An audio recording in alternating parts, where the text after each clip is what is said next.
හැමෝටම. ඉතින් බොහෝ දෙනෙක් හිතනවා මේ climate change නැත්තම් කාලගුණික දේශගුණික විපර්යාස කියන්නේ දැම්ම ඇති වෙන දෙයක් නෙමෙයි බොහොම හිමින් වෙන එකක්. මේක අනාගතයේ ඇති වෙන future problem එකක්. ඒකින්ද අපි දැම්ම මේකට වද වෙන්න ඕනේ නැහැ කියලා. නමුත් අපි දන්නවා මේ සුළි කුණාටුවත් එක්ක වගේම වෙනත් බොහෝ දේවල් වලින් අපේ මේකේ ඉෆෙක්ට්ස් දැනටමත් අත්දකිනවා. ඉතින් විශේෂයෙන්ම අපේ මූදේ, අපේ කුඹුරේ, නැත්නම් අපේ ගේයවට මේ වගේ බොහෝ වෙනස්කම් අපි නොදැනුවත්වම මේ වෙනකොට සිද්ධ වෙනවා. ඉතින් අද මම එක්ස්ප්ලেইন කරන්න යන්නේ මේ රියල් ඩේටා එක. මේ දේශගුණික විපර්යාසත් එක්ක ඇති වෙලා තියෙන වෙනස්කම් මොනවද? අපි කොහොමද ඒවට මුහුණ දෙන්නේ කියන එක සම්බන්ධයෙන්. ඉතින් මම භූතේ ජ්‍යෙෂ්ඨ කතිකාචාර්යනියක්. මගේ channel එකේ අරමුණ තමයි මම දන්න දේ ඔබේ අභිවෘද්ධිය වෙනුවෙන් ඔබ සමග බෙදා හදා ගැනීම. අපි මුලින්ම මේ ටෙම්පරේචර් නැත්නම් උෂ්ණත්වය පිළිබඳව කතා කළොත් අපි හිතන්නේ දැන් ඉස්සරට වඩා ටිකක් රස්නේ නේද? මේක ඇත්තටම කාලයක් මේ රටේ ජීවත් වෙච්ච අයට දැනෙනවා. ඉතින් නමුත් අපි මේක ලොකු සීරියස් ඉෂුව එකක් විදිහට සලකන්නේ නැහැ.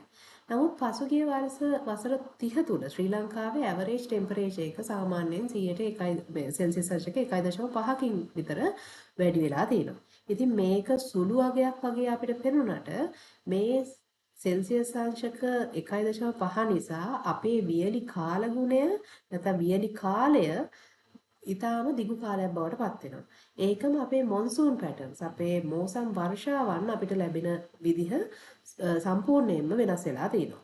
කුඹුරු වල ජලය හම්බ වෙන්නේ નિયમિત වේලාවට නෙමෙයි. ඒක නිසා අපේ ඇග්‍රිකල්චර් සෙක්ටර් එක නැත්තම් කෘෂිකර්මය බොහෝ පීඩාවලට මුහුණ දෙනවා. දැන් අපි මේ මෝසම් වර්ෂාව පිළිබඳව කතා කළොත් අපේ පැරණි කාලේ සාමාන්‍යයෙන් මාර්තු අප්‍රේල් යල ඒකම ඔක්තෝබර් ඉඳලා නොවැම්බර් වෙනකම් මේ මෝසම බොහොම රිලයබල් විදිහට බොහොම මේ ස්ථාවරව තිබුණා. නමුත් දැන් අපි 2023 24 ඉඳලා ඒ වගේ data බැලුවොත් එහෙම වැස්ස එන්නේ බොහොම unexpected වෙලාවල් වල. අපි හිතන්නේ නැති වෙලාවල් වල තමයි වතුරේ වැස්ස එන්නේ. එතකොට පැයට මිලිලීටර් 100ක් වගේ ඉන්ටෙන්සිටි එකකින් එනවා වහිනකොට. ඉතින් අපේ ගොවීන් තමන්ගේ වගා කාලය හරියට ප්‍රෙඩික්ට් කරගන්න බැරුව හරි කාලයේදී වගා කරගන්න බැරුව දුක් විඳිනවා. ඉතින් මේකෙන් ලොකු බලපෑමක් තියෙනවා අපේ ෆුඩ් සිකියුරිටි නැත්නම් ආහාර සුරක්ෂිතතාවය සම්බන්ධයෙන්. ඊට පස්සේ අපි sea level එක සහ coastal erosion ගැන කතා කළොත් මේක ඉතාම සීරියස් ප්‍රොබ්ලම් එකක්. අපි දන්නවා සමහර දූපත් තියෙනවා රටවල් තියෙනවා දැනටමත් මුහුදෙන් සෑහෙන දුරට යට වෙලා. ඉතින් මේ ප්‍රශ්නය අපිටත් එන්න පුළුවන් බොහොම ළඟදී. පසුගිය වසර 20 ඇතුළතදී ශ්‍රී ලංකාවේ මුහුදු මට්ටම මිලිමීටර් 3.5කින් අවුරුද්දකට ඒ කියන්නේ අවුරුද්දකට 3 මිලිමීටර් 3.5ක රේට් එකකින් වැඩි වෙලා තියෙනවා. අපි හිතන්නේ මේක මේ බොහොම සුළු ප්‍රමාණයක් නේ මිලිමීටර් 3.5යි කියලානේ. නමුත් අපි දන්නවා කොළඹ පැත්තේ සාමාන්‍ය වැල්ලවත්ත දෙහිවල මවුන්ට් ලැබීනියා ඒ වගේ ප්‍රදේශවල වෙරළ තීරයේ හැම වසරකම මීටර් 2-3ක් මේ නිසා මුහුදට යනවා. ඒ කියන්නේ මුහුද ඇතුළට යනවා කාදනය වෙන්නේ. ගල් බැමි දාලා තිබුණත් මුහුද රට ඇතුළට එනවා. ඒකම හම්බන්තොට ගාල්ල වගේ ප්‍රදේශවල වෙරළ කඩා වැටීම් වැඩි වෙලා තිනවා. ඒකම මසුන් ප්‍රජනනය විනාශ වෙනවා. මොකද සාමාන්‍යයෙන් එක එක මත්ස්‍ය වර්ගවලට බ්‍රීඩ් කරන්න නැත්නම් ප්‍රජනනය කරන්න අවශ්‍ය සැලිනිටි එකක්. ලවණතාවයක් තියෙනවා. දැන් මේ ලවණතාවය ලගූන් ඒරියාවල, එස්ටුවරයින් ඒරියාවල වෙනස් වුණායින් පස්සේ ඒගොල්ලන්ට තමන්ගේ ප්‍රජනන ක්‍රියාවලින් හරියට කරගන්න බෑ. මේකෙන් ඩිරෙක්ට්ලි ඇෆෙක්ට් වෙනවා අපේ මත්ස්‍ය කර්මාන්තයේ නියුතු වෙලා ඉන්න අපේ ජනතාව ඒකම අපේ ආහාර සුරක්ෂිතතාවයටත් මේක අධික ලෙස බලපාන. අනිත් දේ තමයි ලොකුම ප්‍රශ්නේ. ඇත්තටම මුහුදු උෂ්ණත්වය වැඩිවීම වගේම සාමාන්‍යයෙන් මං කලින් කිව්වා වගේ සෙල්සියස් අංශක 1.5කින් විතර වැඩි වෙලා තිනවා. මේකෙන් අපේ කොරල් රීෆ්ස් ගොඩාක් වෙනස් වෙලා තියෙනවා. දෙහික්කඩුව, පිජන් අයිලන්ඩ්, බාරීෆ් වගේ තැන්වල කොරල් බ්ලීච් වීමට පොලියුෂන් වගේම මේ උෂ්ණත්වයේ ඉහළ යාමත් ලොකුවට බලපානවා. මොකද මේ කොරල්ස් ඇතුලේ ඉන්නවා සූසැන්තෙල්ලේ කියලා එකක්. ඒකෙන් තමයි කොරල්ස් පාට වෙලා තියෙන්නේ. මේ සූසැන්තෙල්ලේ වලට මේ උෂ්ණත්වය වැඩි වීමත් සමග සමහර වෙලාවට ජීවත් වෙන්න අමාරුයි. එතකොට කොරල් කව එක 130ක් 30ත් 40ත් අතර ප්‍රමාණයකින් පසුගිය වසර 10 ඇතුළත ඩිකේඩ් එක ඇතුළත අඩු වෙලා තිනවා, මැරිලා තිනවා. ඉතින් කොරල්ස් මැරෙනකොට ෆිෂ් බ්‍රීඩින් ඒරියාස් නැති වෙනවා.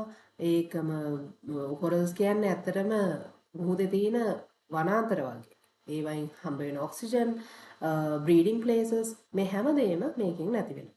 ඉතින් අපේ ට්‍රැඩිෂනල් ෆිෂ් ස්පීසිස්ලා නැත්නම් අපේ ඒ කාලේ ඉඳලා අපේ රටේ හිටපු මාළු ගත්තොත් බලයා, හුල්ලා, තෝරා වගේ මස්සුන් වඩා ගැඹුරු මුහුදවල් වලට සහ වෙනත් රටවල් කිට්ටුවට වෙනත් ඒරියාස් වලට යනවා මේ වතුරේ ටෙම්පරේචර් එක වැඩි වීමත් එක්ක. එතකොට සාමාන්‍ය මත්ස්‍ය කර්මාන්තය බිඳ වැටීමට මේක ලොකු හේතුවක් වෙනවා. මොකද අපේ ප්‍රධාන මත්ස්‍ය වර්ග අපිට හම්බ වෙන්නේ නැහැ. එයාලා අපිව දාලා යනවා. ඒක නිසා ඒගොල්ලෝ අල්ලන්න සාමාන්‍ය මත්ස්‍ය කර්මාන්තේ නියුතු අයට වැඩි දුරක් යන්න වෙනවා. ෆුවල් කොස්ට් එකකින් වැඩි වෙනවා. ඒක නිසා මේ අපිට කන්න දෙන මාළු වගේ ගාණත් ඒකෙන් වැඩි වෙනවා. ඉතින් මසුන්ගේ බ්‍රීඩින් සීසන්ස් උනත් මේකෙන් වෙනස් වෙන්න පුළුවන්. ඒක ප්‍රධාන වශයෙන් බලපාලා තිනවා. අපි ඕනවට වඩා මාළු ඇල්ලීමත් එක්කම මේ ෆිෂ් ස්ටොක්ස් නැත්තම් මාළුන්ගේ ප්‍රමාණයන් මාළු ගහණය අපේ රටේ අඩුවීම. ඉතින් 2024 ඩේටා අනුව ෆිෂ් කැච් එක සාමාන්‍යයෙන් පසුගිය වසර 5 ඇතුළත සාමාන්‍යයෙන් 18කින් විතර අඩු වෙලා තිනවා. මේකෙන් අපේ මාළු මිල ඉතාම වැඩි වෙනවා. අපි දන්නවා හැම දෙයකම මිල තීරණය වෙන්නේ මේ ඩිමාන්ඩ් ඇන්ඩ් සප්ලයි කර්ව් එක අනුව. එතකොට සප්ලයි එක අඩු වෙනකොට අනිවාර්යෙන් ඩිමාන්ඩ් එක වැඩි වෙනවා. මේ ඩිමාන්ඩ් එක කොහොමදත් වැඩි වෙනවා. මිනිස්සු ප්‍රමාණය දවසින් දවස වැඩි වීමත් එක්ක. එතකොට මේ මාළු වල මිල ගණන් ඉතා ඉහළට ගිහිල්ලා තියෙනවා. ඒකම අපි බොහොම ළඟදී අත්දැක්කා මේ එක්ස්ට්‍රීම් වෙදර් ඉවෙන්ට්ස් නැත්තම් හැමෝටම දුකක් ගෙන දෙන මේ සයික්ලෝන්ස්, එතකොට ෆ්ලඩින්, ඒ වගේ දේවල්. ඉතින් කඩුවෙල, කොට්ටාව, රත්නපුර වගේ ඒරියාස් වල හදිසි ෆ්ලඩ්ස් වැඩි වෙලා තිනවා. දැන් පසුගිය ඩිත් වකුණාටුවෙන් සමහර ප්‍රදේශවලට මේවායේ ලොකු හානි සිද්ධ නොවුණත් ඒ කියන්නේ ෆ්ලඩ් රේට් එක වැඩි වෙලා තිනවා බොහෝ ප්‍රදේශවල. අපේ ඩ්‍රේනේජ් සිස්ටම් හැන්ඩල් කරන්න බැරි තත්ත්වයටපත් වෙලා තිනවා. මොකද රේන්ෆෝල් ඉන්ටෙන්සිටි එක අපිට අපේ තියෙන කැපැසිටි එකට වඩා අපේ තියෙන ඇති වෙලා තියෙන වර්ෂාපතන ප්‍රමාණය දැන් වැඩි. එකවරකට. නමුත් ඊට පස්සේ ආයෙ ඩ්‍රයි වෙනවා. ආයෙ අතිවිශාල වශයෙන් බහිනවා. මේ වගේ ප්‍රශ්න තමයි දෙන්නේ. ඒකම ඩ්‍රයි ඒරියා එකේ ඩ්‍රයි සෝන් එකේ අනුරාධපුර, පොළොන්නරුව, හම්බන්තොට වගේ ඩ්‍රයි සෝන් ඒරියාස් වල වියලි කාලය දිගු වෙනවා. එතකොට වැව් හිඳෙනවා. ඉතින් ඩ්‍රින්කින් වෝටර් ෂෝටේජස් නැත්තම් බොන්න තියෙන වතුර ප්‍රමාණය අඩු වෙනවා ඒ අයට. ඒකම සයික්ලෝන් සහ ස්ටෝම්ස් අපි අත්විඳා බොහොම ළඟදී. ඉතින් ඩිරෙක්ට් හිට් එක අපේ ලංකාවට ආවා. ඉතින් මේ වගේ ඒවායේ ෆ්‍රීකවන්සි එක නැත්තම් එන ප්‍රමාණය ඉදිරි වසරවල වැඩි වෙන්න පුළුවන්. ඉතින් මේකෙන් අවසානයේ මිනිස් ජනතාවගේ ජීවිතත් ඒකම ඉකොනොමික් ලොසසුත් ගොඩාක් වැඩි වෙන්න පුළුවන්. අපිට සාමාන්‍යයෙන් බිලියන ගාණෙන් අපේ ලංකාවේ තියෙන සල්ලි මේ සඳහා වැය කරන්න සහ විනාශ වීමටපත් වෙන්න පුළුවන්. ඉතින් පස්වෙනුව අපි කතා කරනවා මේ ගොවිතැන සහ ආහාර සම්බන්ධයෙන්. මම අර කලින් කිව්වා වගේ මේවායේ බලපෑම මේ ඩ්‍රයි කාලයන් නැත්නම් වියලි කාලයන් වැඩිවීම, වතුර හිඳීම සහ අපිට වැස්ස ප්‍රෙඩික්ට් කරගන්න බැරි වීම වීවගාවට ගොඩක් බලපානවා. වෝටර් අවේලබිලිටි ඉෂුස් එනවා. ටෙම්පරේචර් වැඩිවීම හින්දා පලිබෝධ ප්‍රශ්න ඇති වෙනවා, වැඩි වෙනවා. ඒකම යීල්ඩ් එක අඩු වෙනවා. සාමාන්‍යයෙන් හැම අක්කරයකටම කිලෝ 200ක් 300ක් විතර අඩු වෙන්න පුළුවන් මේ අදාළ උෂ්ණත්වය සහ අදාළ වර්ෂාපතනය නැති වුණාම. ඒක මේනවලු අප්කාන්ට්‍රි වෙජිටබල්, කැරට්ස්, ලීක්ස්, එතකොට කැබේජ් නැත්නම් මේ ගෝවා වගේ වයි උණුසුම් වැඩිවීමට සෙන්සිටිව් ආහාර ඒවා ඒ වර්ධනය අඩු වෙන්න පුළුවන්. නුවරඑළිය, වැලිමඩ වගේ ප්‍රදේශවල උනත් දැනට මේ වගේ ප්‍රශ්න ඒගොල්ලෝ මූණ දෙනවා. ඒකේ එක්කම මේ තියෙන ආහාරවල ක්වොලිටි එක අඩු වෙන්න පුළුවන් මේ වගේ වෙනස්කම් එක්ක.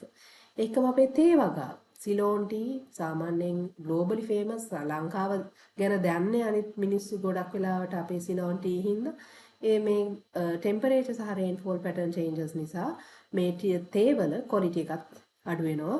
ඒකම හයි ග්‍රෝන් ටී ඒරියාස් වලට මේක විශේෂයෙන් බලපානවා.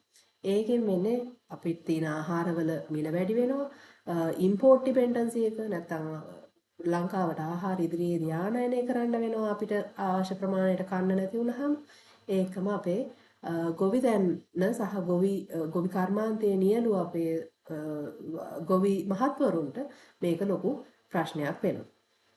ඒ එකම මේක නිසා අපිට සෞඛ්‍ය බලපෑම් එන්න පුළුවන්. දැන් සාමාන්‍යයෙන් ওই වගේ වැසි කාලයකට පස්සේ අපි ගොඩාක් දුරට මුහුණ දෙන ලොකුම ප්‍රශ්න තමයි ඩෙන්ගු සහ මැලේරියා. ඉතින් මේ වගේ මදුරුව බ්‍රීඩ් කරන්න හොඳ කන්ඩිෂන්ස් තමයි මේ warm wet areas. දැන් පළාත් 9 තුලම ඩෙන්ගු රිස්ක් එක වැඩි වෙලා තියෙනවා. ඉතින් පර්යේෂණ වලින් පෙන්නවා climate factors නිසා ඩෙන්ගු කේසස් සාමාන්‍යයෙන් 30ක් 40කින් විතර වැඩි වෙලා තියෙනවා කියන්නේ. ඒකම heat related illnesses එන්න පුළුවන්. ඒ කියන්නේ විශේෂයෙන් කොළඹ නුවර වගේ ප්‍රදේශවල heat waves වැඩි නිසා ගොඩක් වයසට ගිය පුද්ගලයින්ට මේ එළියේ වැඩ කිරීම වගේම නොයෙක් ආබාධ ඇති වෙන්න පුළුවන්. ඒ කියන්නේ වැසි සමයේදී නෙමෙයි සාමාන්‍ය වියලි සමයේදී එළියේ වැඩ කිරීමට ගොඩක් වෙලාවට අපිට පහුගිය කාලේදී නොයෙකුත් අවවාදත් ලැබුණා පොඩි දරුවෝ එහෙම එළියට යවන්න එපා කියලා. මොකද අපේ heat waves දැන් වැඩි.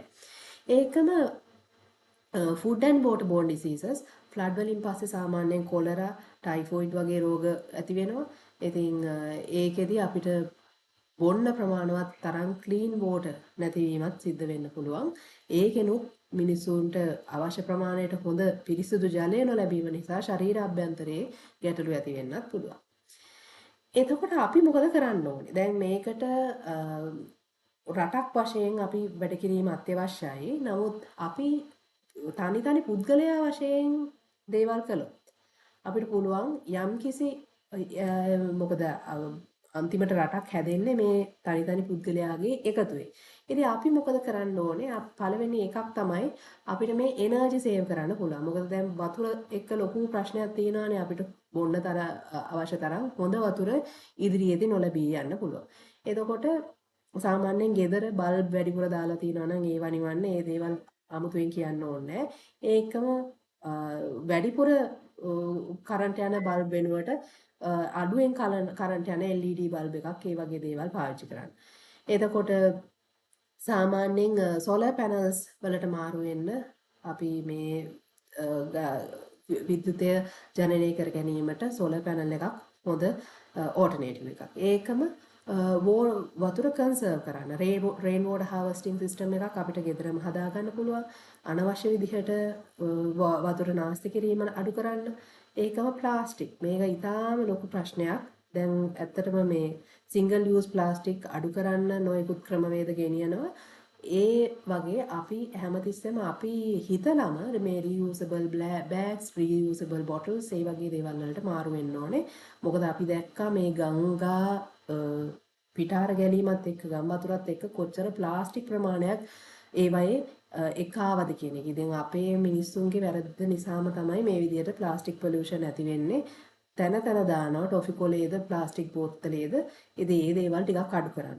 ඒකම ලෝකල් ප්‍රොඩක්ෂන් එකට අපි අපේ පුළුවන් තරම් සපෝට් එක දෙන්න ඕනේ. කියන්නේ පුළුවන් තරම් ආහාර වර්ග ලෝකල් ෆාමර්ස් ළගෙන් ගන්න ඒකම සීසනල් වෙජිටබල්ස් නැත්නම් රටේ වැවෙන සීසනල් වෙජිටබල්ස් තියෙනවා ඒවා පාවිච්චි කරන්න. ඒකම පුළුවන් තරම් gedara තමන්ගේ ගෙවත්තේ පුළුවන් විදිහට දේවල් වගා කරගන්න උත්සාහ කරන්න.